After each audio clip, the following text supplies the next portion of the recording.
เบิดปลาโอ้ลมแห้งแห้งพี่น้อง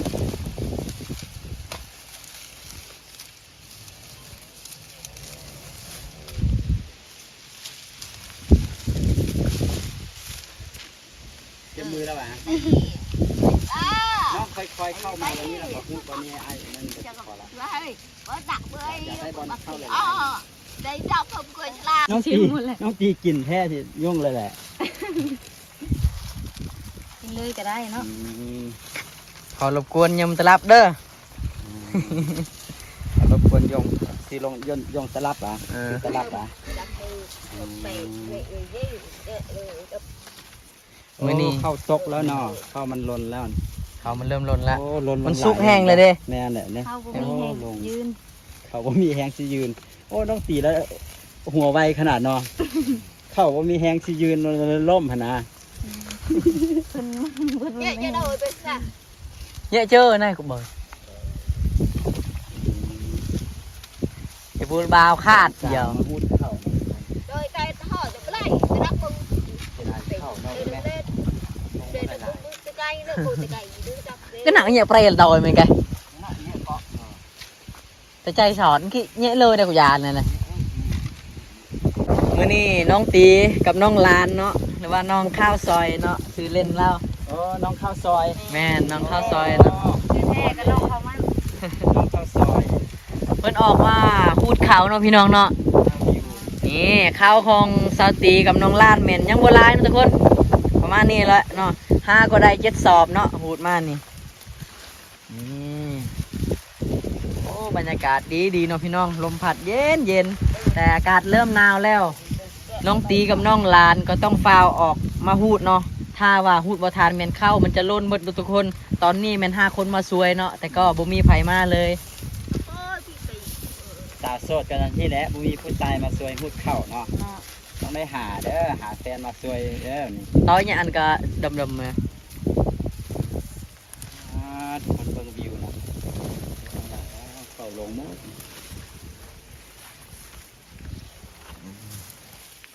มีได้2 คนมาฮูดแล้วฮูดบ่ทันบอกคือ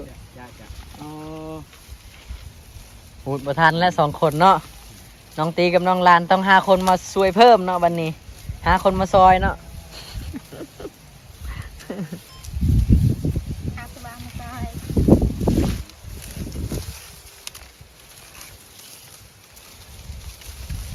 มื้อนี้ได้บ่5 กระสอบกะว่าเจ้าตีกับน้องลาน บ่ได้ บ่ได้เนาะเบิ่งลมแห้งพัดห้องเขาเนาะเขาก็ล้นออกหมดพี่น้องต้องเปล่าเนาะ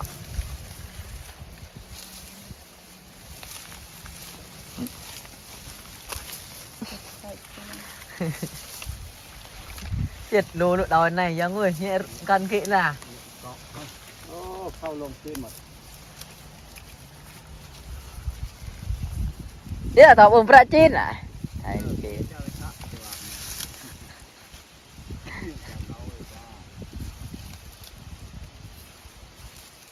นั่นเนาะพ่อแม่ก็เมื่อยเนาะนั่งอยู่ทางพุ่นเนาะวันนี้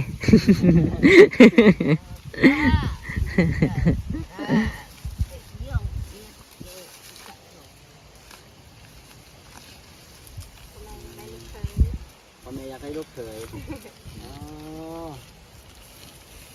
น้องข้าวซอยบอกว่าพ่อแม่อยากให้ลูกเขย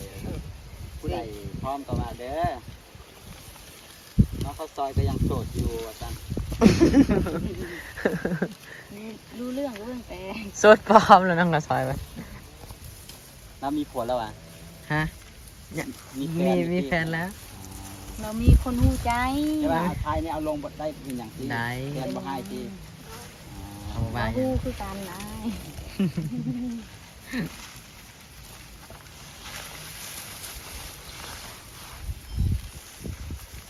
พูดเขาเด้อพี่น้องเด้อบ่ได้วางเนาะคอยกับบ่ได้มาพูดเนาะมายืนกำลังใจทั้งสองสาวเนาะทุกคนเนาะให้เขาเจ้าพูดกันเองเนาะมายืนกำลังใจซื่อๆเด้อนี่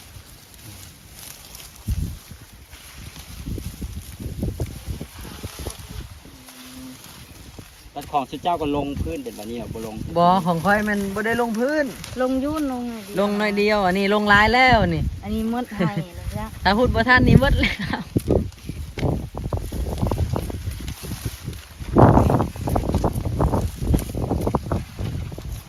นี่เนาะทุกคนเนาะโอ้น้องลานกับน้องตีต้องฟาวเนาะเพราะว่าเขาก็เริ่มลนไปแล้วเนาะบ่มีคนซอยเนาะเพิ่นว่าทุกคนลมพัดเย็นๆเนาะ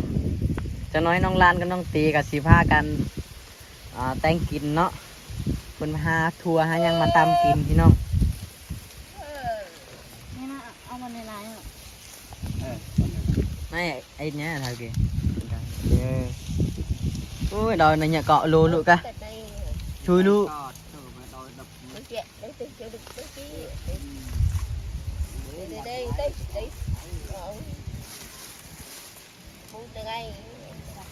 บนตะไคร้ดักไปแต่กี้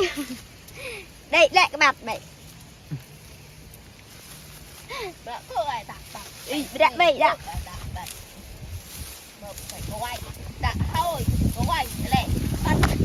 จ้าสวยตาเอ้ยสวยดักก็ดักไปกะแต่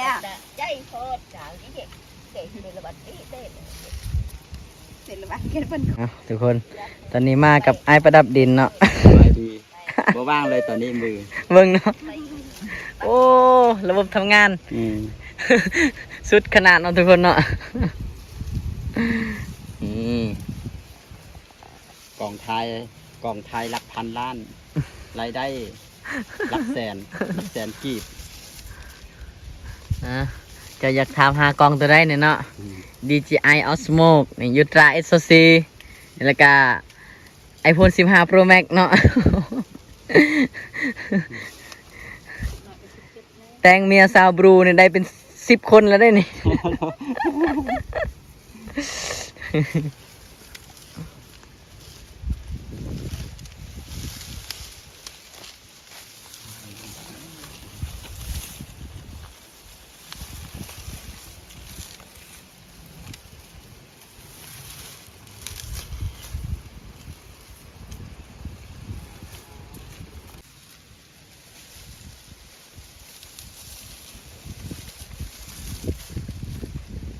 đây lẹ rồi bà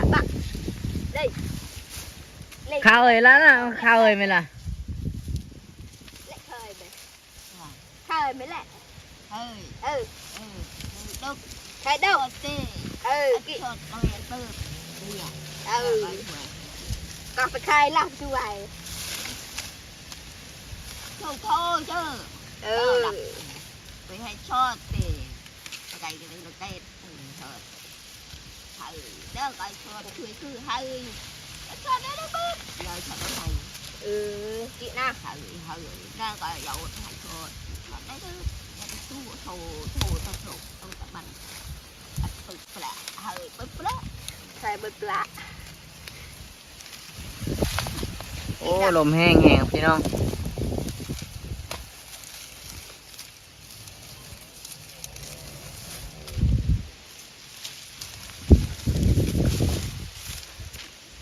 เจ็บมือแล้วป่ะ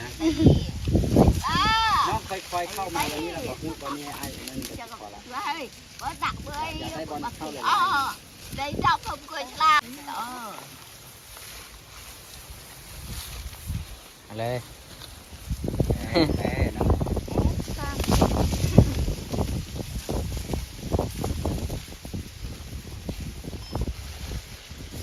หันหน้ามาทางนี้พูดขึ้นมาหาไอ้ สมัครกันเย่ mặt mẹ của mình เ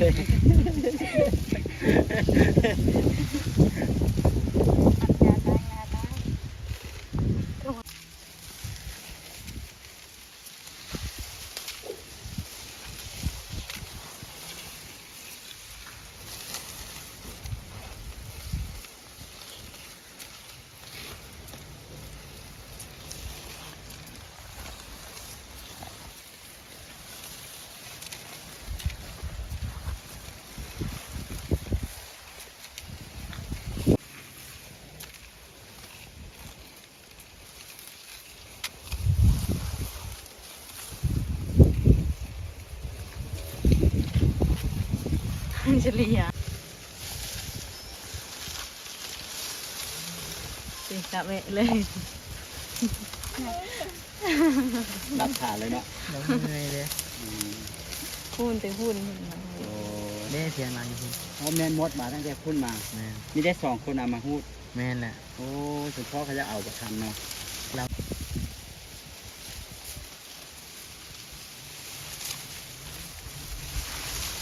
บางทีน้องลานกำลังลุยขากมันทุกคนเป็นเล็งมือเนาะ เล่นมือยันคนตก อืม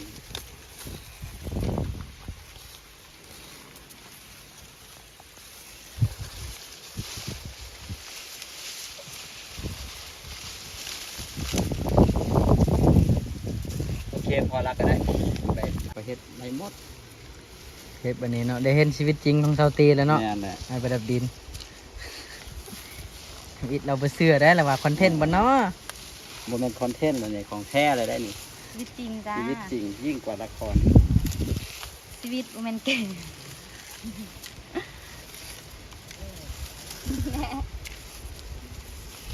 จ้างอยู่นะ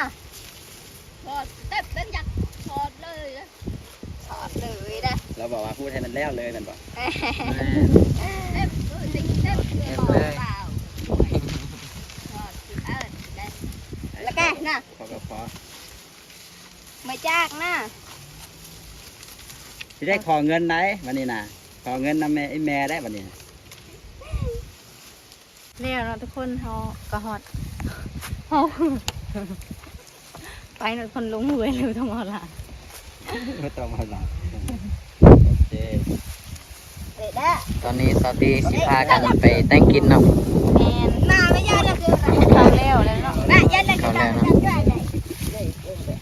นี่วันนี้ชาวตีกับชาวลานสิพากันไปแต่งกินเนาะพักเที่ยงเนาะพี่น้องสิกินข้าวเที่ยงจังหน่อยเนาะพอดีไปออกไปหุดข้าวมื้อนี้เนาะ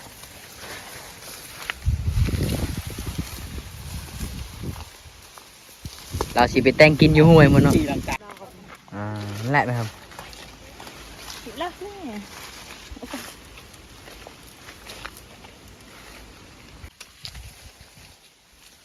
ไหนนั่นไหนล่ะ เดี๋ยวจับคือเอนะนั่นแหละ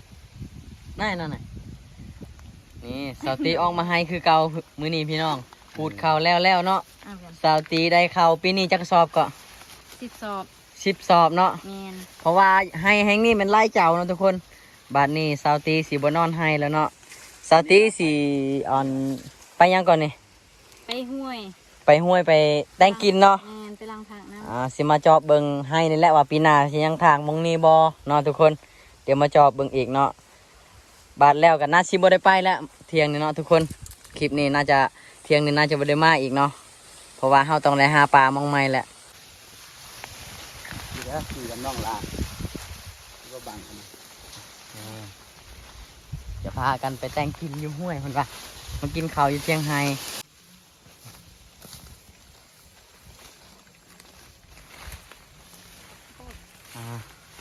ทางนี้แม่นอีกเจ้าหนึงเนาะสาวตีเนาะ แมน ให้ทางนี้แม่นเขาเจ้ากำลังหูดเนาะ เจ้า หลายเจ้าเนาะให้แห้งนี่ทุกคน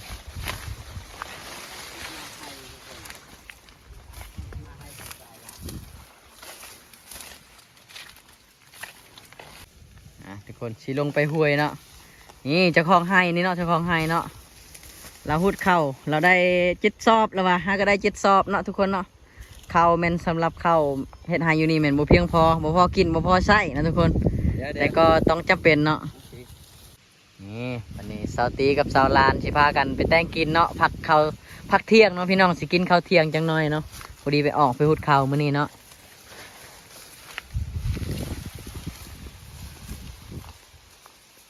เราสิไปแต่งกินอยู่ห้วยมื้อเนาะ ที่ลังกา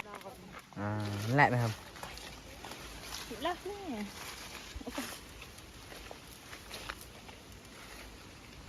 น้องลานออกมาให้เนาะมื้อนี้เนาะ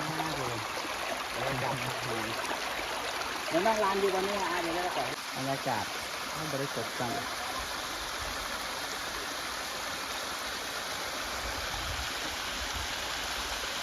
แป๊บนึงเด้อ